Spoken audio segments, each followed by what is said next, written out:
ಆಗೋ ಈಗ ಅವಳು ಮಲಗಿದ್ದವಳನ್ನ ಎಬ್ಬಿಸಿ ಆಯಿತು. ಎಬ್ಬಿಸಿದ ತಕ್ಷಣವ ನನ್ನ ಸೊಸೆ ಮುದ್ದುಗೆ ಅವ್ರ ಅಮ್ಮ ಸ್ವಲ್ಪ ಬಟ್ಟೆ ಗಿಟ್ಟೆ ಎಲ್ಲ ಹಾಕ್ಸಿ ಮೇಕಪ್ ಎಲ್ಲ ಮಾಡಿ ರೆಡಿ ಮಾಡಿ ಕೊಟ್ಟರು.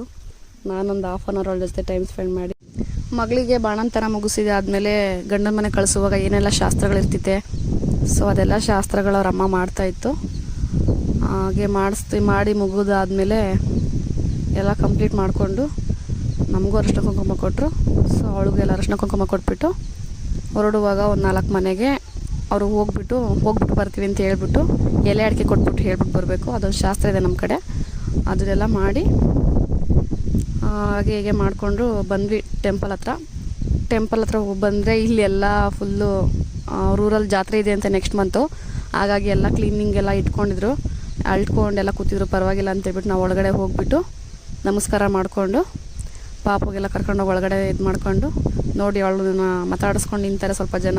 ಅವಳನ್ನ ಕಳ್ಸೋಕ್ಕೆ ಬಂದಿದ್ದಾರೆ ನನ್ನ ಈ ಊರಿನ ಶಾಸ್ತ್ರಗಳೆಲ್ಲ ಮುಗಿಸ್ಕೊಂಡು ಈ ಊರಿಗೆ ಬಾಯ್ ಹೇಳಿ ನಮ್ಮೂರಿಗೆ ಎಂಟ್ರಿ ಕೊಡ್ಬೇಕಂತೇಳ್ಬಿಟ್ಟು ಗಾಡಿ ಎತ್ತಿ ಕೂತಿದ್ದು.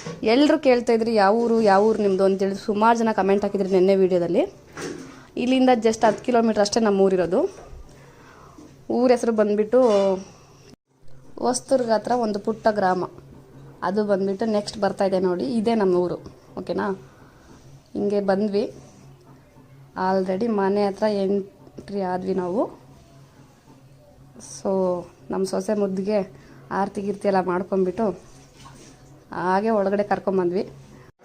ಸೊಸೆ ಎಂಟ್ರಿ ಏನೋ ಆಯಿತು. ಸೊ ತುಂಬ ಬೇಜಾರಾಗ್ತಾಯಿದೆ.